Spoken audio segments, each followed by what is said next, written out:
Hey guys, welcome back. It's Drake from the Dark Wreath here. This is a little bit of an impromptu start here. I was just setting up my recording and everything like that. Unfortunately, I wasn't recording at the time. It's really annoying, but I was getting ready to get some footage for a video that I want to make. And when I logged in, it's been a day since I did the sacrifice quest, so I've, the whole daily reset, got the login reward and everything. I stood up, as you do, and my tenor, the dialogue box came up on the left, and it said, "I killed him, Isa." And then it disappeared. And the man in the wall's voice came and said, "Is that how you remember it?" At this point, I spun around, like, what the f. And my tenor was sat here. Obviously, the whole possession of the man in the wall thing here. And my tenor said, "Yes." And the man in the wall replied, "Good." And he disappeared. So just to say that again, from my tenor to the man in the wall, "I killed him, Isa. Is that how you remember it?" "Yes." "Good." And then he disappeared. Yeah, like I say, I can't believe I didn't get the recording going just as I started. I just logged in. That is very, very interesting, and it might play a part in the lore video that I'm about to throw out there. So yeah, let's get on with the show. Thank you very much. I am flesh and I am bone. Rise up, ting ting, like glitter and gold. Like glitter and gold. Hey guys, how's it going? It's Drake here from the Dark Wreath, and wow, what have I just witnessed? Now, the sacrifice. Holy crap, that was an absolutely awesome quest. So much story in it, so many questions. Now, yeah, obviously spoiler alert for this video, but I'm assuming you guessed that from clicking it. Yeah, what have we been left with is absolutely mental. The implications for the lore, for the history of the game, have just completely been turned on its head. The whole quest itself took me about an hour and a quarter, let's say, an hour and a half maybe, which is still longer than Destiny 2's campaign. But what were we left with? We were left with this fellow right here, Excalibur Umbra, which gives a strange implication, does it not, that there is somebody inside these Warframes? Now, what the quest doesn't answer is somebody inside every Warframe? And if so, why are the other frames, well, every frame up until Umbra, so docile? Why does Umbra have memories? Why is he a renegade, effectively? He has no control.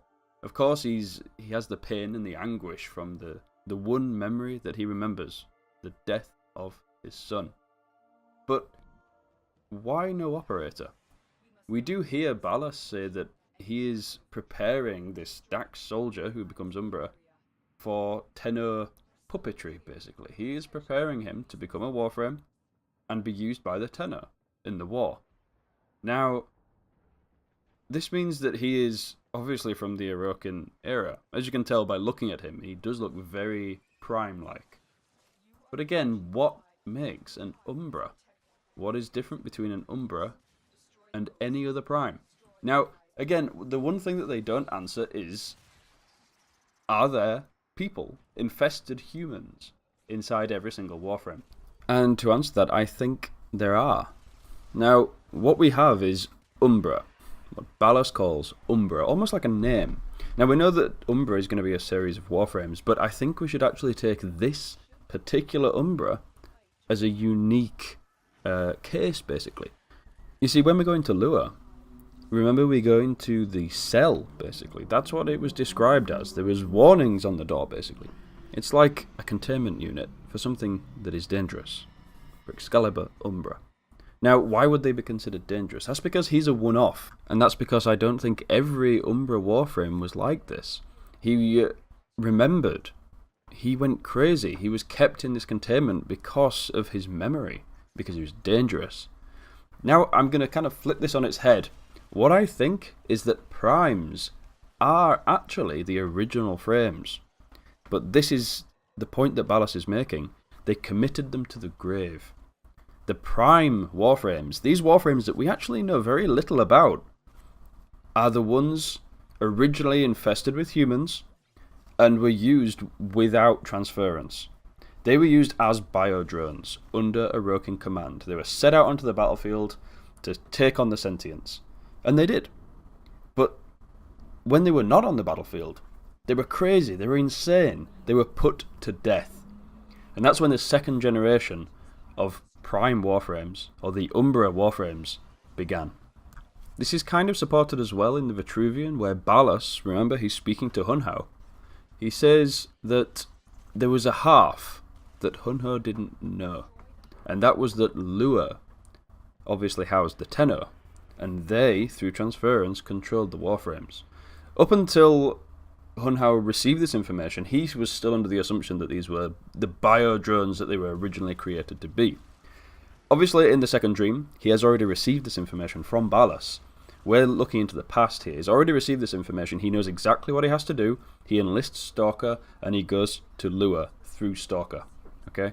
And so we are kind of looking into the past here. So, like I say, the first primes, the ones infested as humans, were the Prime Warframes. Then they continued this after destroying the Primes by creating the Umbras, which were still infested humans, the best of the best that they had to offer, whether volunteered or otherwise. I would guess that this is otherwise. I can't imagine many people volunteering for this honour. But yeah, so here we have this Dax, this honoured Dax soldier, who actually saw Balas basically betraying his kind. He saw him recording the Vitruvian, it seems, to give to Hunhao, to explain how to bring about the downfall of the Orokin. And then, as punishment, he was turned into the Umbra Warframe.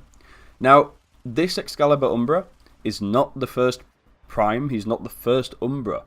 This is shown by the fact that Balas actually says, "You have been fitted with a transference bolt," and then goes on to explain that he is being prepared for use by Tenor. So the Tenor are already on Lua, they have already been discovered about their powers and everything like that. So we know that this is after the original Primes, as I'm theorizing, were put to death for being crazy. This is the start of the Umbra program, where they brought in the Tenor to control them as puppets. This is actually the point I think is told in the Rhino Prime Codex entry, where these two scientists are basically cutting up their specimens almost. They've lost their humanity. They mention how they cut up this beast, this feral beast, which is clearly the rhino in question. They've cut him open. His face is actually exposed, as it mentions that it gorges on the flesh of those that it's killing, almost like insatiable. It charges at these two remaining scientists, but comes into the area where they're also treating the Tenor. And the Tenor presence calms them. What we're seeing here is the start of the transference program, the fact that they've discovered that the Tenor have a calming effect on these crazed, infested beasts. Still, with afflicted humans inside. Now let's just take a look at that. It's an absolutely beautiful piece, very emotional almost. It's a brilliant piece of DE cinematic masterwork. I love it. Let's check it out.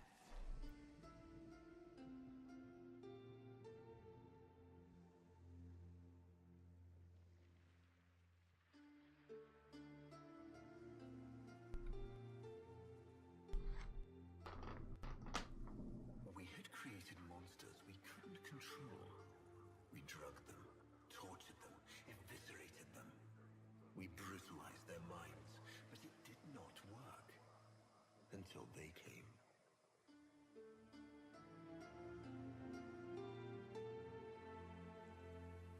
And it was not their force of will, not their void devilry, not their alien darkness. It was something else. It was that somehow, from within the derelict horror, they had learned a way to see inside an ugly, broken thing. And take away its pain. We return this memory to the void and find peace in our emptiness.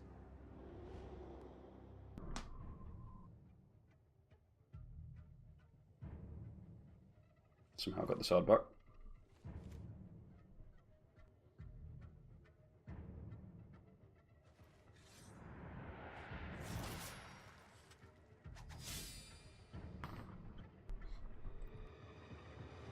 And this comes back to the point I mentioned earlier with Umbra, this crazy, contained, confined Warframe. Now, once again, he's not the first Prime, he's not the first Umbra. He's just a single case through this abnormality where he has retained this memory and gone crazy over it. He's gone feral almost. It's through this anomaly that we learn the true past of the Warframes. And that is that every Warframe we have used, whether they are Prime, Umbra, or the normal mass-produced, let's say, variants, they all have an infested warrior of some description inside, whether they be an Archimedean, whether they be a Dax. There is somebody of particular power, particular influence, who they believed could transfer their abilities into this infested puppet that the Tenor then use in war. So, with this out of the way, we now believe we know the true origin of the Prime Warframes and the Umbra Warframes. Understanding as well that the normal Warframes we use are the, let's say, mass-produced versions. They were the ones that were not given so much crafting, so much gilding, so much time in their creation. So we have the normal Warframes. Now let's talk about what happens at the end. And I'm not talking about Lotus. I couldn't care more about Lotus anymore. Of course, we all want Spacemon back, but that ending sequence, something not quite right. I feel more sympathy now for the Warframes, rather than Lotus.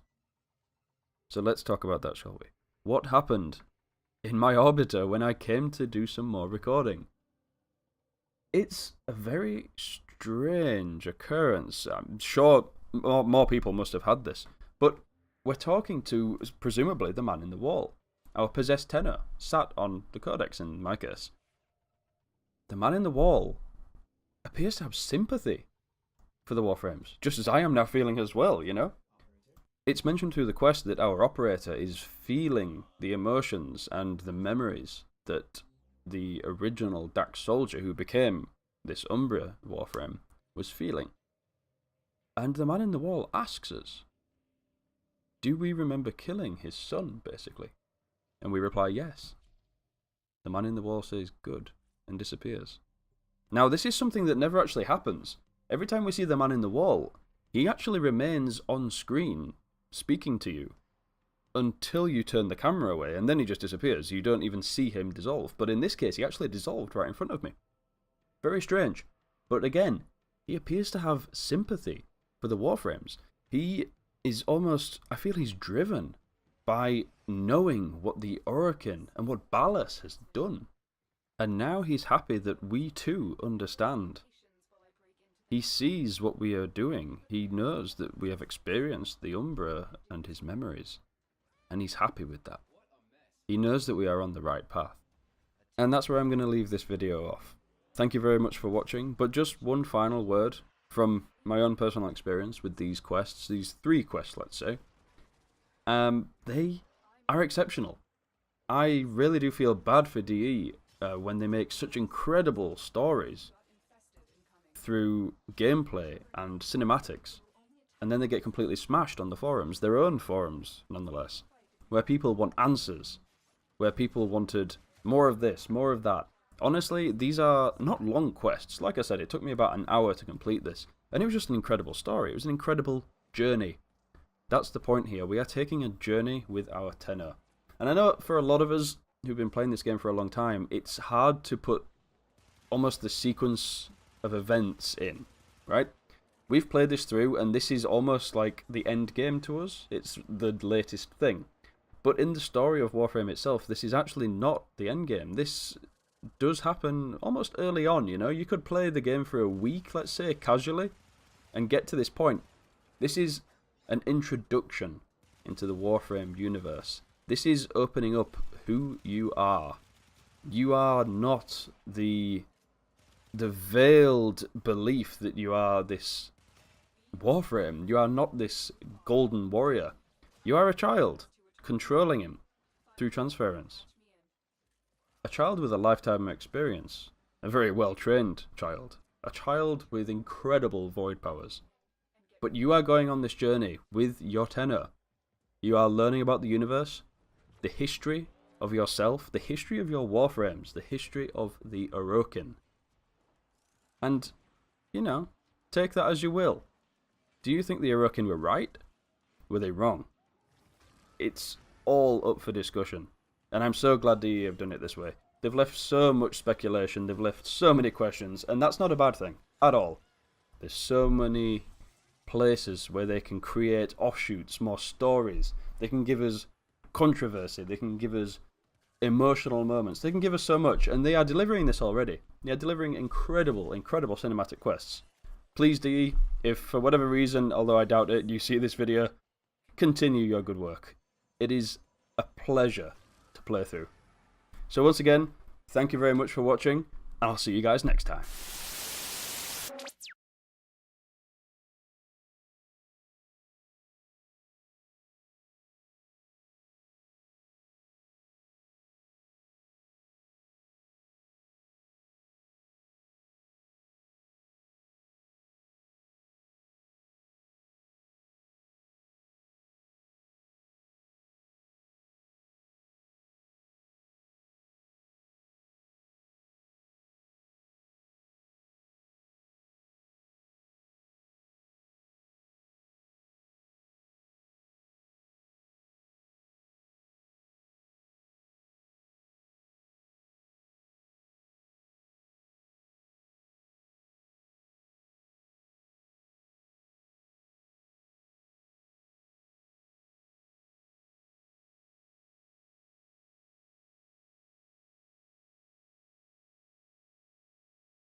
So one last time, thanks very much for watching.